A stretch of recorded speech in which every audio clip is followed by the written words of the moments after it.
غصے کی وہ کیفیت جب کسی کے دل و دماغ میں کسی دوسرے شخص کے خلاف نفرت کی آگ جل رہی ہو لیکن وہ اس کا اظہار نہ کر سکے اور اندر ہی اندر من میں آگ بگولا ہو رہا ہو تو اسے ہم غیظ کہتے ہیں۔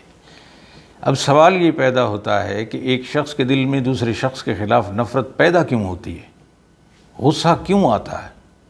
اس کا جواب یہ ہے کہ نفرت کی کوئی بھی وجہ ہو سکتی ہے۔ مثال کے طور پر ایک آدمی کسی دوسرے آدمی کی دولت سے یا شہرت سے یا اس کے اقتدار سے حسد کرنے لگتا ہے۔ بعض اوقات خدا واسطے کا ویر بھی ہو سکتا ہے، بظاہر کوئی وجہ نظر نہیں آتی۔ بقول شاعر، جانے کس عمر میں جائے گی یہ عادت اپنی، روٹھنا خود سے تو اوروں سے الجھتے رہنا۔ یہ غصہ اور غیظ دراصل حسد اور منفی سوچ کی وجہ سے پیدا ہوتا ہے۔ اگر غصہ زیادہ دیر تک دل میں رہے تو اس کے قریبی رشتہ دار یعنی بغض، اناد، رقابت، یہ سب بھاگ کر اس کے ساتھ اکٹھے آ ملتے ہیں۔ یہ اس کے قریبی رشتہ دار ہیں۔ چونکہ ابھی غیظ کو باہر نکلنے کا راستہ نہیں مل رہا ہوتا، اس کو دبایا جاتا ہے، جس کی وجہ سے انسان کے اندر گھٹن محسوس ہونے لگتی ہے۔ یہ سارا میٹیریل ایک ملغوبے کی شکل میں منفی سوچ والے شخص کے اندر پک رہا ہوتا ہے۔ اس کی خواہش ہوتی ہے کہ مخالف شخص ذلیل و خوار ہو جائے، مفلس ہو جائے یا مر جائے یا کسی حادثے کا شکار ہو جائے۔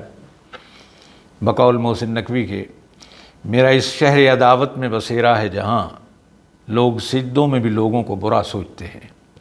لیکن یہ ساری کیفیت ابھی دل کے اندر ہوتی ہے، چنانچہ انسان کے اندر طوفان برپا ہوتا ہے لیکن ظاہر نہیں ہوتا۔ اسے باہر نکلنے کے لیے ایک مخصوص سچویشن کا انتظار ہوتا ہے۔ جیسے ہی کوئی خطرناک صورتحال بنتی ہے، یہ آتش فشاں پھٹ پڑتا ہے اور انسان اپنے اندر کی کیفیت کا اظہار زبان سے شروع کر دیتا ہے۔ دوسرے لفظوں میں اب غیظ یعنی غصہ غضب میں تبدیل ہو جاتا ہے۔ جیسے ہی غضب ظاہر ہوتا ہے، اس کا قریبی دوست اور ہم نوا جنون یعنی پاگل پن لنگوٹ کس کر میدان میں اس کے ساتھ شامل ہو جاتا ہے۔ ایک اہم بات یہ ہے کہ جب انسان غیظ کی حالت میں ہوتا ہے، عقل اس کو سمجھانے اور کنٹرول کرنے کی کوشش کرتی ہے، لیکن جب غیظ جیسے ہی غضب میں کنورٹ ہوتا ہے تو عقل فوراً بھاگ جاتی ہے۔ اب اس شخص کی کیفیت بالکل اسی طرح ہو جاتی ہے جیسے ایک پاگل کی ہوتی ہے۔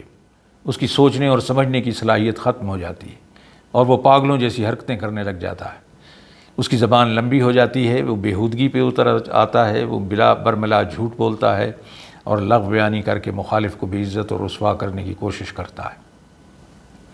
بلکہ الٹا وہ اپنے آپ کو مظلوم ثابت کرنے کے لیے بھی عجیب حرکتیں کرنے لگتا ہے۔ اس سے اپنے مخالف کی ہر اچھائی بھی برائی میں تبدیل ہو جاتی ہے۔ ہم نے اکثر دیکھا ہے کہ ایک حکومت میں 10 اچھائیاں ہوں لیکن اس کے خلاف ایک خرابی کو پکڑ لیتے ہیں اور باقی تمام اچھائیوں کو نظر انداز کر دیتے ہیں۔ یہ دراصل منفی سوچ کا شاخسانہ ہے۔ مخالفین ایک دوسرے کو فتح کرنے کے زوم میں ایک دوسرے کو ذلیل و خوار کرنے میں مصروف رہتے ہیں۔ ایک سیاسی پارٹی کو جب اقتدار ملتا ہے تو اس کی مخالف پارٹی کے دل میں غصہ، حسد، نفرت اور بغض و عناد کی آگ دل میں جلتی ہے۔ پھر وہ زبان سے الزام تراشی اور گالم گلوچ کا سلسلہ شروع کرتا ہے اور آخر میں جب جنون بھی شامل ہوتا ہے تو وہ حکومت کے خلاف اپنے حواریوں کو ساتھ لے کر سڑکوں پر نکل آتے ہیں۔ قتل و غارت کا بازار گرم کیا جاتا ہے اور پورا ملک انتشار اور بدحالی کا شکار ہو جاتا ہے۔ عزیزان گرامی، آپ صاحب علم و دانش ہیں اور یہ جانتے ہیں کہ زندگی ایک ایسی نعمت ہے جو مختصر عرصے کے لیے ہمیں ملی ہے، مگر زندگی کو جینا آسان نہیں ہوتا۔ زندگی کو آسان بنانا پڑتا ہے، کچھ برداشت کر کے، کچھ صبر کر کے اور بہت کچھ نظر انداز کر کے ہم پرسکون زندگی گزار سکتے ہیں، ورنہ یہ ہمارے لیے جہنم بن جائے گی۔ یہ ممکن ہی نہیں کہ ہم اپنے زمانے کو تبدیل کر دیں۔ بقول شاعر، اے زندگی تو یہیں کہیں ٹھہر، میں زمانہ بدل کے آتا ہوں۔ اللہ تعالی ہم سب کا حامی و ناصر۔